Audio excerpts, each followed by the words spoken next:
नमस्कार। देखिए, कुछ लोगों का जन्म केवल नौकरी करने के लिए होता है और कुछ लोग जन्म लेते हैं अपने कर्म की ऊंचाइयों को जीने के लिए। जी हाँ, 10वें भाव में केतु, यही कहानी है। कहानी है एक विशेष आत्मा की। देखिए, हम लोग ये सब जानते हैं कि केतु को साउथ नोड भी कहा जाता है। और अगर हम ध्यान से सोचें कि कुंडली का 10वां भाव क्या है, तो 10वां भाव भी तो साउथ डायरेक्शन है।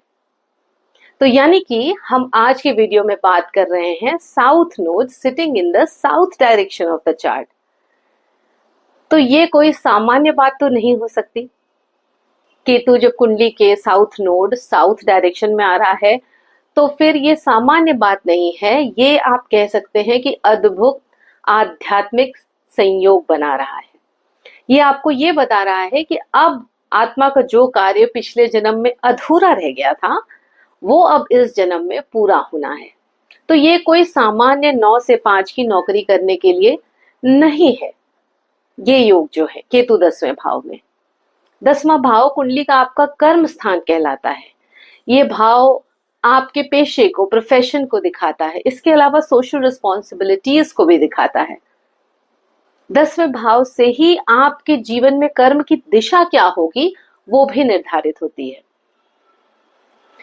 इसी भाव से ये भी जाना जाता है कि व्यक्ति समाज में, सोसाइटी में उसका स्टेटस क्या होगा। फेम तो हम 5वें भाव से देखते हैं, लेकिन उसका स्टेटस क्या होगा। अगर नाम होगा तो क्या अच्छे सेंस में होगा या बदनाम होगा। प्रोफेशन क्या होगा, किस तरीके का काम करेगा और क्या उसे वो रिस्पेक्ट मिलेगी, ये देखा जाता है। इसके साथ में 10th हाउस ये भी दिखाता है कि आपके अंदर निर्णय लेने की क्षमता कितनी है, अच्छी है, बुरी है ही नहीं, ये दिखाता है। आपके पिता की स्थिति को भी दिखाता है और ये भी दिखा पाता है कि आप अपने जीवन में कितनी जिम्मेदारियां निभा पाएंगे।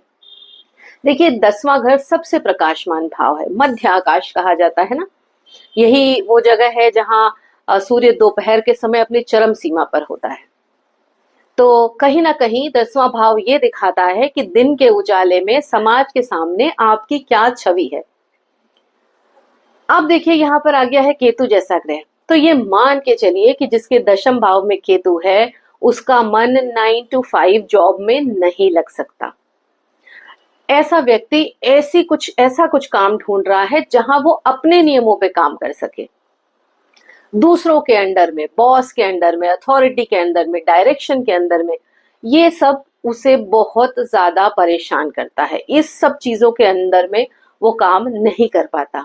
तो इसलिए आप अक्सर देखेंगे कि इस पोजीशन के साथ नौकरी बार बार छूटती है, या फिर वो आदमी कुछ बहुत ही सीईओ लेवल का ऑफिसर होता है, जहां पर उसको बहुत ज्यादा फ्रीडम है, बहुत ज्यादा फ्लेक्सिबिलिटी है और वो किसी और के डायरेक्शन पे नहीं बल्कि खुद ही डायरेक्शन दे रहा है काम करने का।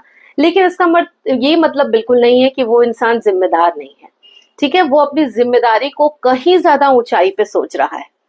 वो अपने काम को एक्चुअली सिर्फ पैसा कमाने का एक जरिया नहीं समझ रहा, जो नॉर्मली हम सब लोग सोचते हैं, बल्कि वो इसको समझ लीजिए एक साधना समझ रहा है, समाज को कुछ देने का जरिया समझ रहा है।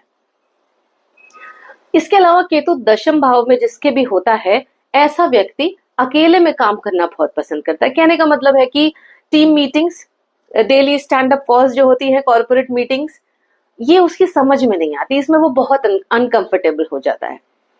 अकेले में वो अपने काम पर फोकस कर पाता है। टीम वर्क बहुत ज्यादा उसका फोटे नहीं होता है। उसको खुद ही अंदर से गाइडेंस मिलता है कि उसको क्या करना है। सजेशंस की जरूरत नहीं है और बहुत ज्यादा ताम झाम जो होते हैं वो उसको पसंद नहीं आते हैं।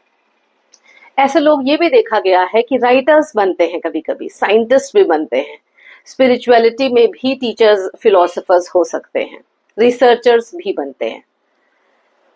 इसके अलावा आप ये कह सकते हैं, क्योंकि हम जानते हैं कि केतु पूर्व जन्म की गहराई अपने साथ लाता है, तो यहाँ 10वें भाव में वो क्या ला रहा है। 10वें भाव में एक्चुअली वो अपने पिछले जन्म में जो वो काम में परफेक्ट था, वो परफेक्शन लेके आ रहा है। तो कोई भी चीज, वो किसी भी चीज में हाथ डाल दे, उसको बहुत ज्यादा सीखने की जरूरत नहीं होती। वो अपनी जैसे पुरानी मेमोरी से हर एक चीज में परफेक्शन ले आता है। बस उसने देखा और उसको आ गया, ऐसी पोजीशन होती है, ज्यादा मेहनत नहीं करनी पड़ती। क्योंकि अब वो इतना ज्यादा मेच्योर रह चुका है अपनी लाइफ में कि ऐसे लोग रिस्क उठाने से भी डरते नहीं। अपना काम करने के लिए ऐसे लोग परिवार से या अपने प्रियजनों से पूरी तरीके से कट भी सकते हैं, क्योंकि उनको अंदर से जैसे आवाज आती है कि भाई अभी मेरा बहुत सारा काम बचा हुआ है, मैं ये सब चीजें नहीं झेल सकता।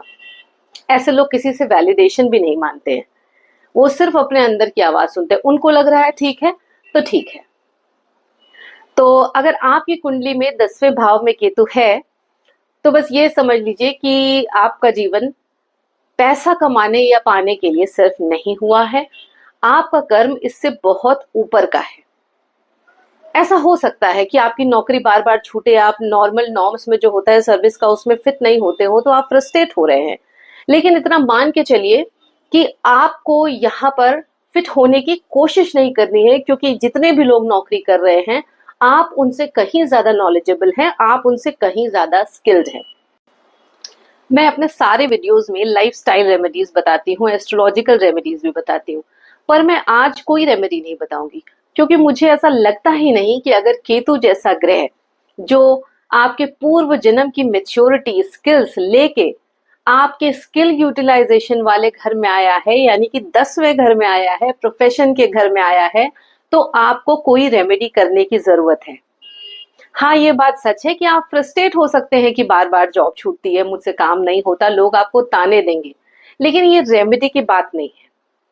अगर आप देखें तो आपको यहाँ पर सिर्फ अपने मन को ये समझाना है कि आपका स्किल सेट बहुत सारे लोगों को काम दे सकता है, आपकी हिम्मत बहुत सारे लोगों को नौकरी दे सकती है। आपको खुद उस नौकरी में फिट नहीं होना है, बल्कि सारी बाधाओं को पार करते हुए, छोटी छोटी चीजों पे ध्यान नहीं देते हुए खुद का अपना काम करना है।